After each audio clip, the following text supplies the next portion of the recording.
दोस्तों नमस्कार, स्वागत है आप सभी को आपके YouTube channel Aditya school classes पे। आज हम लोग बात करने वाले हैं कक्षा 8 के प्रश्नावली 14.1 को सॉल्व करने वाले हैं। चलिए देखते हैं 14.1 को। प्रश्न संख्या 1 क्या कहता है? प्रश्न संख्या 1 कहता है दिए गए पदों में सार्वभौमिक यानी कि कॉमन फैक्टर निकालना है। सार्वभौमिक गुणनखंड ज्ञात करें। इसको गुणनखंड करने पर जो इसमें कॉमन आएगा उसे ज्ञात करना है।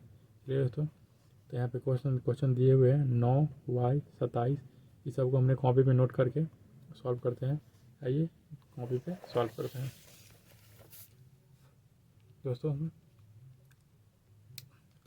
इसलिए हमने कॉपी पे नोट कर ली। चलिए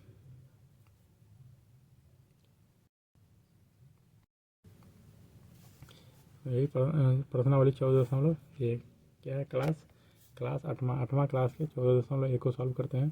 प्रश्न संख्या 1 कहता है दिए गए पदों में सार्व या उभयनिष्ठ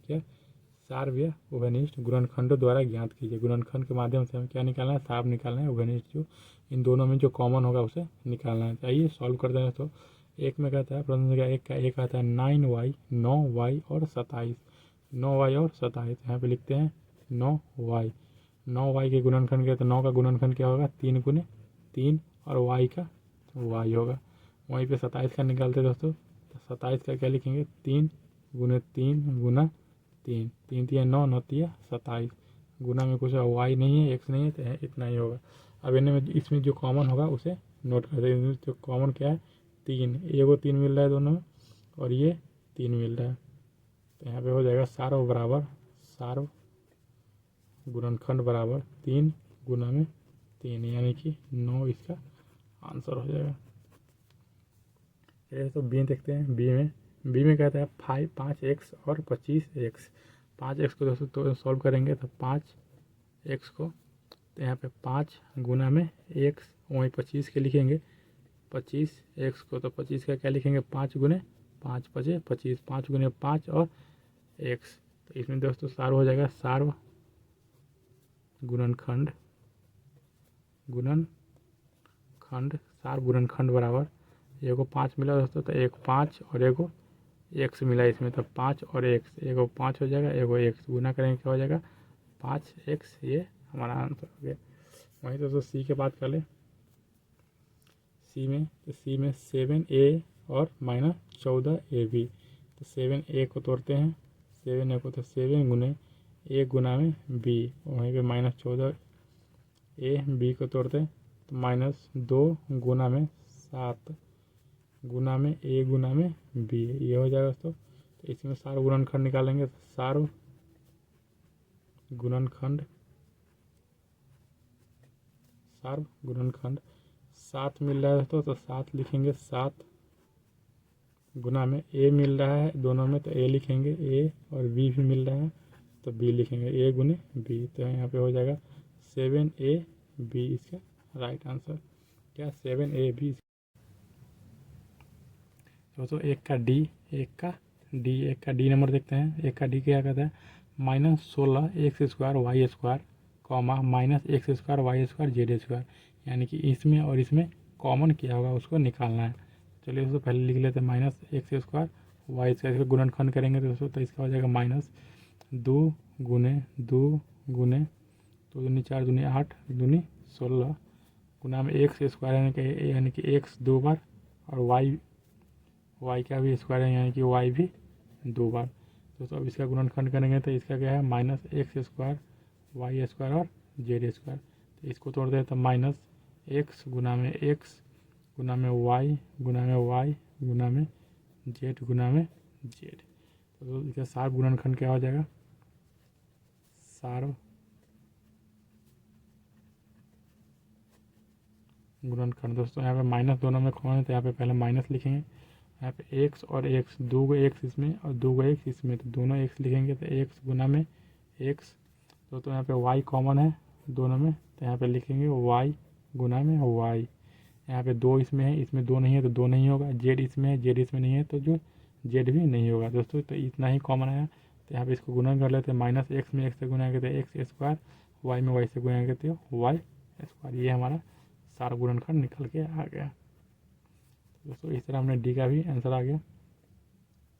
चलिए बढ़ते हैं आगे, ई की तरफ देखते हैं।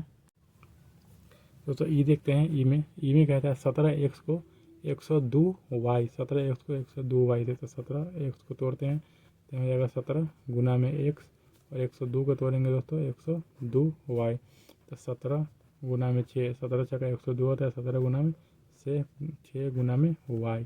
तो यहाँ पे क्या निकलेगा दोस्तों, सार्व गुणनखंड। तो यहाँ लिखेंगे सार्व गुणनखंड 17, 17 दोनों में मिल जाते हैं। यहाँ पे 17 x नहीं है, 6 भी नहीं है, y भी नहीं है, तो इसका एक ही हो जाएगा आंसर। क्या हो जाएगा 17। इस दोनों में क्या कॉमन है, 17, 17 कॉमन है, 17 आंसर हो जाएगा।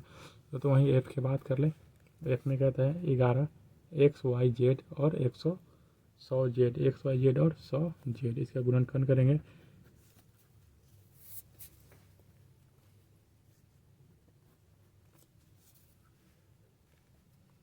ग्यारह एक्स वाई और जेड, तो यहाँ हो जाएगा 11 गुना में x गुना में y गुना में z। यहाँ पे 100 जेड को तोड़ेंगे तो 100 जेड को, तो यहाँ पे लिख देते हैं 100 गुना जेड। दोस्तों तो यहाँ पे कॉमन क्या हो जाएगा, तो यहाँ पे लिखेंगे सार्व गुणनखंड,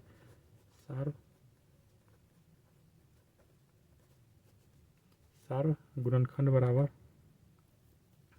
दोनों में कॉमन क्या है, तो यहाँ पे जेड कॉमन है और यहाँ पे जेड कॉमन है, तो इसका सार्व गुणनखंड क्या हो जाएगा, केवल जेड इसका आंसर हो जाएगा, जेड इसका राइट आंसर। 11 इसमें है, इसमें 11 नहीं है तो नहीं होगा, एक्स इसमें है, एक्स में नहीं है तो एक्स भी नहीं होगा, वाई है, वाई इसमें नहीं है तो वाई होगा, जेड दोनों में मैच कर रहा है, यानी कि दोनों का कॉमन क्या है, जेड, तो जेड आंसर हो जाएगा। चलो तो बढ़ते हैं जी की तरफ। दोस्तों जी में कहता है ए स्क्वायर बी सी और ए स्क्वायर सी और ए बी सी का स्क्वायर, ये तीनों को तोड़ दें, ए स्क्वायर बी सी, तो यहाँ ए गुना में बी गुना में सी, उसके बाद ए इसको तोड़ते हैं तो ए बी स्क्वायर और सी है, तो ए बी दो बार हो जाएगा क्योंकि बी का स्क्वायर है और सी, उसके बाद ए बी सी का स्क्वायर, ए बी और सी का स्क्वायर, तो ए एक बार, बी भी एक बार, सी के पावर में 2 है यानी कि सी 2 बार लिखेंगे। तो इसका दोस्तों सार्व गुणनखंड देख लेते हैं। सार्व गुणनखंड, तो यहाँ पे ए में मिल रहा है तीनों में, ए को ए मिल गया, तो यहाँ लिखेंगे ए। दोस्तों बी मिल गया तो बी एक और एक, एगो बी मिल गया तो यहाँ पे बी, यहाँ पे सी भी मिल रहा है दोस्तों, तो यहाँ पे सी देख लेंगे, क्या हो जाएगा सी। और दोस्तों इतना ही मिल रहा है तो इसका आंसर हो जाएगा ए बी और सी, इसका सही आंसर हो जाएगा। तो एच नंबर देखते हैं। एच में कहते हैं 2x 3y और 5z। यहाँ पे 2x को तोड़ेंगे दोस्तों, 2x को 2 गुना में 1, 2 एकम 2 होगा, गुना में x। यहाँ पे 3y को लिखेंगे दोस्तों 3y, 3 गुना में 1 गुना में y। यहाँ पे 5z को लिखते हैं दोस्तों 5 गुना में 1 गुना में z। तो एक से गुना किया है क्योंकि 1 से गुना करने पर उतना ही होता है, तो यहाँ 2 एकम 2 ही होगा, 3 एकम 3 ही होगा और 5 एकम 5 ही होगा। z है, x है, y है, तो इसमें लगा दी। तो यहाँ पे लिखेंगे सार्व गुणनखंड, सार्व गुणनखंड, सार्व गुणनखंड यानी कि अब इसमें कॉमन क्या है दोस्तों, तो यहाँ पे एक और एक तीनों में है, तो इसका आंसर हो जाएगा एक तीनों में कॉमन है, तो एक इसका आंसर हो जाएगा। चलिए तो एच हो गया, जी एच। उसके बाद आई को देखते हैं। दोस्तों आई में कहता है 20 x square y square, 30 y square z square और 40 जेड स्क्वायर एक्स स्क्वायर।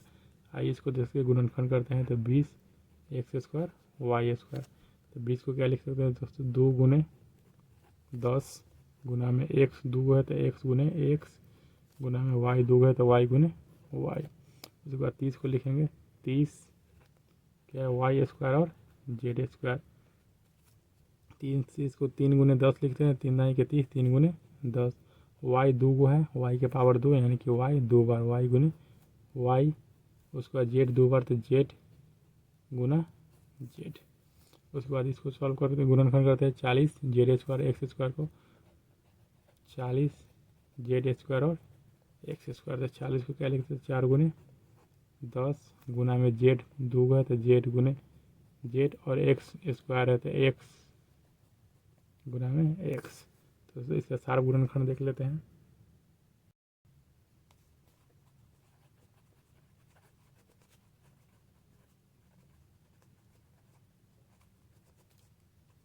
सार गुणनखंड है इसमें, यानी कि इसमें कॉमन क्या क्या है दोस्तों। तो यहाँ पे देख रहे हैं 2, 3 और 4, ये कॉमन होगा नहीं। 10, 10 और 10, 10 तीनों में है, यानी कि इसका 10 कॉमन हो जाएगा दोस्तों। यहाँ पे एक्स इसमें है, एक्स इसमें नहीं है, इसमें है, यानी कि तीनों में जो कॉमन होगा वही लेंगे। तो तीनों में कॉमन केवल 10 ही है, तो केवल 10 इसका राइट आंसर हो जाएगा दोस्तों। ये आई हो गया। बढ़ते हैं जे की तरफ, जे को सॉल्व करते हैं। चलिए तो जे नंबर देखते हैं। नंबर जे का है 2x इंटू ए प्लस बी गुना में into B plus C comma x into ए प्लस बी। इसका कंपेयर इसे करना ही है, यानी कि ये दोनों में कौन सा कॉमन होगा। तो चलिए दोस्तों इसको पहले गुणनखंड कर लेते हैं। तो 2x ए प्लस बी और बी प्लस सी है, तो इसको अगर तोड़ते हैं तो 2 गुना में एक्स गुना में ए प्लस बी गुना में बी प्लस सी, ये हमारा टूट जाएगा। और इसको तोड़ेंगे दोस्तों तो एक्स इंटू ए प्लस बी है, तो इसको तोड़ेंगे तो एक्स कॉमन होगा, एक्स टूटेगा और ए प्लस बी टूटेगा। और दोस्तों इन दोनों में कॉमन कौन होगा, तो यहाँ पे लिख लेते हैं सार्व गुणनखंड दोस्तों। यहाँ पे एक्स और एक्स दोनों कॉमन है, तो यहाँ पे एक्स हो जाएगा। और ए प्लस बी और ए प्लस बी कॉमन है, तो यहाँ पे लिख लेते हैं ए प्लस बी दोस्तों। यहाँ पे हो गया ए प्लस बी इंटू एक्स या एक्स इंटू ए प्लस बी, एक्स इंटू ए प्लस बी। एक्स गुना में आगे भी हो सकता है और पीछे भी, तो ये हमारा आंसर हो गया। चलिए दोस्तों इस तरह हमने सॉल्व कर लिया। बढ़ते हैं प्रश्न संख्या 2 की तरफ। दोस्तों 2 नंबर देखते हैं। 2 नंबर कहता है दिए गए उदाहरण के आधार पर खाली जगह को भरिए। यानी कि एक जो बनाया गया है, यानी कि एक कहता है उदाहरण में बना दिया है 12 एक्स स्क्वायर और वाई को, इसको तोड़ दिया है 12 को, तो 3 गुने 4, 4 गुने 3, 12 को तोड़ते हैं 3 गुने 4 में। और यहाँ पे एक्स स्क्वायर है तो एक्स एक यहाँ पे है, एक यहाँ पे एक्स में 1 से गुना करेंगे तो एक्स स्क्वायर हो जाएगा। और वाई एक ही है तो वाई 1 होगा। ठीक, उसी तरह 2, 3, 4 और 5 को बनाना है। तो ये बनाते हैं। यहाँ पे 15 है, कितना 15 ए बी, यहाँ पे 15 है, यहाँ पे -3, यानी कि 15 को ऐसा गुणनखंड करना है उसमें 3 भी आना चाहिए और दूसरा गुणनखंड पे। तो 15 को अगर हम गुना करेंगे तो -3 गुना में -5 गुना करेंगे, क्योंकि प्लस है। -3 गुने -5, तो माइनस से माइनस कट जाएगा तो क्या हो जाएगा 15। यहाँ पे -3 दे रखा है, तो यहाँ पे हम क्या लिखेंगे -5।